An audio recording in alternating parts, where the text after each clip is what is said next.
হলদিয়া বিধানসভা বুথ কার্যকর্তা সম্মেলনে তমলুক বিজেপি মনোনীত প্রার্থী অভিজিৎ গঙ্গোপাধ্যায়ের সমর্থনে প্রধান বক্তা রাহুল সিনহা প্রাক্তন রাজ্য সভাপতি ছিলেন। হলদিয়ার সুতাহাটা সুবর্ণ জয়ন্তীর মাঠে অভিজিৎ গঙ্গোপাধ্যায়ের সমর্থনে হলদিয়া বিধানসভা বুথ কার্যকর্তা সম্মেলনে উপস্থিত ছিলেন প্রধান বক্তা হিসেবে রাহুল সিনহা, প্রাক্তন রাজ্য সভাপতি। এছাড়া উপস্থিত ছিলেন তমলুক বিজেপি সাংগঠনিক জেলার নেত্রী তথা হলদিয়ার বিধায়িকা তাপসী মণ্ডল, এছাড়াও প্রাক্তন বিচারপতি অভিজিৎ গঙ্গোপাধ্যায় এবং বিজেপির অন্যান্য নেতৃবৃন্দরা এই সভা থেকে একের পর এক তীব্র আক্রমণ করেন। তারপরেই সাংবাদিকদের মুখোমুখি হন রাহুল সিনহা এবং প্রাক্তন বিচারপতি অভিজিৎ গঙ্গোপাধ্যায়। রাহুল সিনহা বলেন, তমলুক লোকসভার বিজেপি প্রার্থী যিনি দাঁড়িয়েছেন উনি মিনিমাম 2 লক্ষ ভোটে জিতবেন, কারণ মানুষ জানে যে হলদিয়ায় কোনো শিল্প নেই। পশ্চিমবাংলায় বেকারত্বের সমস্যা বাড়ছে, কোনো চাকরি প্রার্থীদের একের পর এক বিক্ষোভ। পশ্চিমবাংলার মধ্যে এই তমলুক লোকসভা কেন্দ্রের সব থেকে হাই ভোল্টেজ প্রার্থী হচ্ছেন এই প্রাক্তন বিচারপতি অভিজিৎ গঙ্গোপাধ্যায়। মানুষ জানেন যে কাকে কেমন ভোট দিতে হয়, কে মানুষের পাশে থাকে।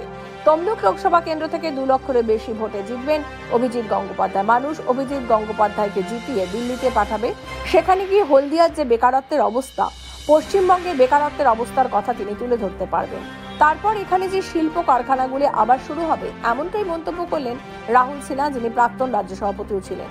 আরো বললেন, অভিষেক বন্দ্যোপাধ্যায় যে হলদিয়াতে এসে তাদের দলীয় ঝগড়া মেটানোর জন্য, কিন্তু সেই ঝগড়া মেটাতে পারেননি। এই ঝগড়া পরবর্তীকালে আরো বাড়বে। অভিষেক ভুবন ব্যানার্জি এটা মেটাতে পারবে না, কারণ এটা টাকা খাওয়ার ঝগড়া। বিজেপি সরকার আসলে এখানে শিল্পের বন্যা বইবে হলদিয়ার শহরে।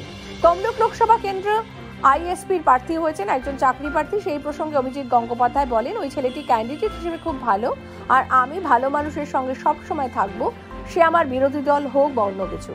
সে পার্টি হয়েছে, একটা দলে দাঁড়িয়েছে, সেটা কোনো কথা নয়, কিন্তু ছেলে হিসেবে খুব ভালো। অভিজিৎ গঙ্গোপাধ্যায়ের মুখে শোনা যায় শিল্প আনতে হবে হলদিয়াতে, কারণ বেকারত্বের সমস্যা কমাতেই হবে। আর শিল্প আনলে হলদিয়াতে কিছু হলো বেকার কমবে।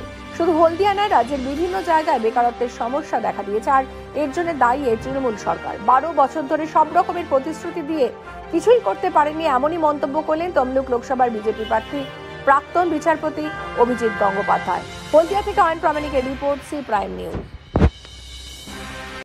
ছেলেটি ভালো, আমি দেখেছি, লক্ষ্য করেছি, ছেলেটি ভালো। মানে যে হলদিয়ায় হ্যাঁ অভিষেক বন্দ্যোপাধ্যায় এসেছিলেন, সাংগঠনিক সভা করেছিলেন, সেই সভা থেকে নির্দেশ দিয়েছে আভ্যন্তরীণ সূত্রের খবর, যারা প্রশাসনিক পদ দখল করে আছে, অঞ্চল প্রধান বা পঞ্চায়েত সমিতির সভাপতি, তারা যদি এই নির্বাচনের এবং সুভদ্রা যদি হারে, তাদের প্রশাসনিক পদ ছাড়তে হবে। এই বিষয়টাকে আপনি কীভাবে দেখছেন? অভিষেক বন্দ্যোপাধ্যায় কে? আমার প্রথম প্রশ্ন হচ্ছে অভিষেক বন্দ্যোপাধ্যায় কে? এই নামে কোনো রাজনীতিবিদকে আমি চিনি না। আপনি রাজনীতিবিদদের নাম বলুন, আমি চিনি। খুব ভালো, খুব ভালো। এত মানুষ হয়েছিলেন, আমাদের রাহুল সিনহা এসেছিলেন, খুব ভালো বক্তব্য রাখলেন, মহাভারত এবং বর্তমান সমাজকে মিশিয়ে। এটা আমার খুব ভালো লেগেছে। তমলুক লোকসভা কেন্দ্রে জয়ের পর, সিংহাসন জয়ের পর কি বার্তা? আগে রেজাল্ট বেরোক, তারপর তো হলদিয়াকে কেমন দেখবেন? হলদিয়ায় তো শিল্প আনতেই হবে, কিছু অন্তত মাঝারি শিল্প, 2-1টা বড় শিল্প যদি আনা যায়, তবে এই এলাকার বেকার সমস্যা, আমি আন্তরিকভাবে চাই যে প্রচুর শিক্ষিত বেকার পূর্ব মেদিনীপুরে আছেন, শুধু পূর্ব মেদিনীপুরে, সারা পশ্চিমবঙ্গে আছেন।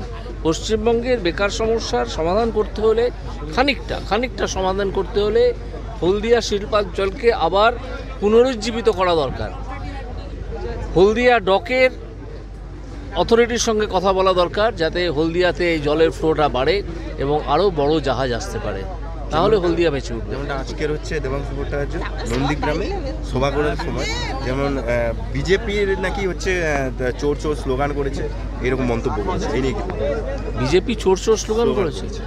না, বিজেপি কেন? সাধারণ মানুষ ওদেরকে চোর বলছে। সাধারণ মানুষ যেমন একসময় ডাক দিয়েছিল গলি গলি মে চোর হয়, রাজীব গান্ধী চোর হয়, আজকে ডাক দিচ্ছে গলি গলি মে চোর হয়, তৃণমূল কংগ্রেস চোর হয়। তৃণমূল তো চুরি করেছে, চাকরি চুরি করেছে। সেই বিজেপির পরে বা তমলুকের লড়াই চাকরি পায়, কি বলবেন? দেখুন, নির্বাচনে তো যে কেউ দাঁড়াতে পারে, আর এই চাকরি প্রার্থী, এর একটা ইন্টারভিউ আমি শুনেছি একটা ইউটিউব চ্যানেলে, এবং সেখানে সে যেভাবে একজন ভদ্রলোকের মতো কথা বলেছে, সে যতই আমার প্রতিদ্বন্দ্বী হোক, যে কোনো ভদ্রলোককে আমি সম্মান জানাই, ঠিক আছে? সুতরাং তাকেও সম্মান জানাবো। একটা সুষম লড়াই হবে, ভদ্র লড়াই হবে, গণতন্ত্রের লড়াই যেভাবে হয়, এবং সেই জন্যে আমি মনে করি যে এতে কোনো অসুবিধে কিছু নেই। বিচারপতির কাছে অনেক আশা ছিল কিন্তু চাকরি হয়নি। না চাকরি না না না চাকরি তো আমার হাতে তো চাকরি দেওয়ার ক্ষমতা তো শেষ পর্যন্ত ছিল না, মাঝখান থেকেই ওই ডিটারমিনেশনটা চেঞ্জ হয়ে যায়, সেটাও জানে, যে দাঁড়িয়েছে সে জানে ডিটারমিনেশন আমার চেঞ্জ হয়ে যায়। অন্য জজের হাতে এসেছিল, তিনিও তদন্ত চালাচ্ছেন এবং 19টা মামলা একসঙ্গে হিয়ারিং হয়ে গেছে, আমরা শুধু জাজমেন্টের জন্য ওয়েট করছি। আপনি যাদের কাছে ভগবান ছিলেন তারাই আপনার বিরুদ্ধে প্রার্থী, এই নিয়ে আর কি প্রতিক্রিয়া দিতে চান? দেখুন এই ভগবান কথা থেকে বললাম তো যে এটা খুব ইমোশনাল একটা শব্দ, ভগবান ছিলেন, এটাকে আমি কোনোদিনই খুব একটা গুরুত্ব দিয়ে আমি হৃদয়ঙ্গম করতে চাইনি। তবে হ্যাঁ, অনেকে সমর্থন করতেন, আর তিনি যে প্রার্থী হয়েছেন আমার মনে হচ্ছে যে তিনি দেখুন, বিষয় হচ্ছে এখানে তো আমরা বিশাল মার্জিনে জয়লাভ করব এই বিধানসভা থেকে, এতে কোনো সন্দেহ নেই। আর তমলুক লোকসভা থেকে 2 লক্ষেরও বেশি ভোটে ভারতীয় জনতা পার্টির প্রার্থী অভিজিৎ গাঙ্গুলি জয়লাভ করবে। তার কারণ বাংলায় যত পার্টি যত প্রার্থী দাঁড় করিয়েছে, তমলুকের চেয়ে বিজেপির প্রার্থীর চেয়ে ভালো প্রার্থী কোনো পার্টিরই নেই। সেই কারণে একজন যোগ্য মানুষকে যোগ্য ভোটের সম্মান দিয়ে মানুষ পাঠাবে দিল্লিতে, এটাই আমার বিশ্বাস। গতকাল হলদিয়ায় অভিষেক বন্দ্যোপাধ্যায় এসেছিলেন এবং তিনি সাংবাদিকদেরও সেই বৈঠকে ঢুকতে দেয়নি। না, ও তো ওদের দলের মধ্যে ঝগড়া ছিল, এমএলএতে ঝগড়া, মণ্ডল প্রেসিডেন্ট এবং বাকিদের সাথে ঝগড়া, সেই ঝগড়া মেটাতে অভিজিৎ ব্যানার্জি এসেছিল। তো অভিষেক ব্যানার্জি ঝগড়া মেটাতে পারেনি, এটা আপনি আমার থেকে শুনে রাখুন। ঝগড়া মেটেনি, ওদের মধ্যে ঝগড়ার একটা প্যাচ আপ করিয়ে দিয়ে গেছেন, সেই প্যাচ আপ আবার গিয়ে ঝগড়ায় রূপান্তরিত হবে। কারণ এ ঝগড়া মেটার নেই, কারণ এটা তো বকরার ঝগড়া, টাকা খাওয়ার ঝগড়া। অতএব অভিষেক ব্যানার্জি মেটাবে কি করে? অভিষেক ব্যানার্জি মেটাতে পারবে না, কারণ এর টাকার লেনাদেনার ঝগড়া। অভিজিৎ গঙ্গোপাধ্যায়ের বিরুদ্ধে এখানে আইএসএফের প্রার্থী হয়েছে, যিনি চাকরি প্রার্থী ছিলেন, একসময় 2016 সালে কেস করেছিলেন। এই আইএসএফের প্রার্থী নাকি বিজেপিকে সুবিধা করার জন্য দাঁড় হয়েছে, কি বলবেন? দেখুন, যে কে প্রার্থী যেখানেই দাঁড়াবে, কার সুবিধা হবে কার সুবিধা হবে না, এসব যারা হারতে চলেছে তারা এসব নিয়ে বিচার করবে। আমরা কেন এসব নিয়ে বিচার করব? আমরা যেই দাঁড়াক আমরা জিতবো, এটাই হচ্ছে আমাদের কথা। আর যারা হারবে তারাও সব হিসাব করবে কোন প্রার্থী কার ভোট কাটবে, কে কতটা এগোবে, কে কতটা পেছাবে। সংখ্যালঘু মানুষদের প্রতি কি বার্তা দেবেন এই? দেখুন, সংখ্যালঘু মানুষদের এটা বলতে চাই যে মমতা ব্যানার্জি আপনাদেরকে হিজাব পরে ঠকাচ্ছে, নমাজ পড়ার অভিনয় করে আল্লাহকে অপমান করছে।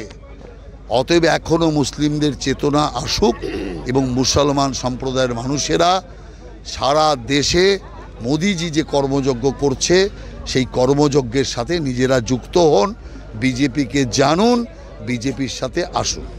হলদিয়া মানে তো হচ্ছে শিল্প শহর, আগামী দিনে হলদিয়ার জন্য কি ভাবছেন? বিজেপি সরকার আসবে তো এখানে শিল্পের বন্যা বইবে। শুধু হলদিয়া নয়, সারা পশ্চিম বাংলা জুড়ে শিল্পায়ন হবে এবং সমস্ত পরিকাঠামোর উন্নয়ন হবে। এখানে তো 12 বছর ধরে এখানে শিল্পায়নকে বন্ধ করে রেখে দিয়েছে। এই যে অবস্থা, তোলাবাজির কারণে এখানে শিল্প হতে চায় না। অতএব তোলাবাজি মুক্ত শিল্প স্থাপন, শ্রমিকের উপযুক্ত মর্যাদা সম্পন্ন শিল্প আমরা স্থাপন করব। ধন্যবাদ। রাহুল সিনহা প্রধান বক্তা হিসেবে ছিলেন এবং আজকে যে অভিজিৎ গঙ্গোপাধ্যায় মাননীয় বিচারপতি, প্রাক্তন বিচারপতি অভিজিৎ গঙ্গোপাধ্যায়, কি বার্তা দিয়েছেন?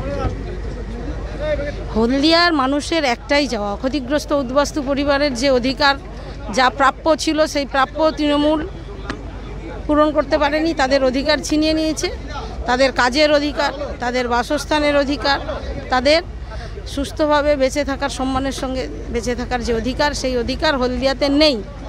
তাই হলদিয়ার মানুষ প্রতিনিয়তই তৃণমূল সরকারের বিরুদ্ধেই ভোট দেন, কিন্তু ক্ষমতায় এসে তৃণমূল এমন অত্যাচার করে, তারা সাহসের সঙ্গে বা তাদের মতামত প্রকাশ করার ক্ষেত্রে প্রকাশ্যে তাদের অনেক বাধার সম্মুখীন হতে হয় এবং তারা সেটা পারে না, ভয়ে সন্ত্রস্ত থাকে। সেই ভয় মুক্ত হলদিয়া তৈরি করার দায়িত্ব ভারতীয় জনতা পার্টির। সেই দায়িত্ব নিয়ে আমরা লড়াই করছি। আমাদের নেতৃত্বরাও সেই বার্তা দিয়েছেন।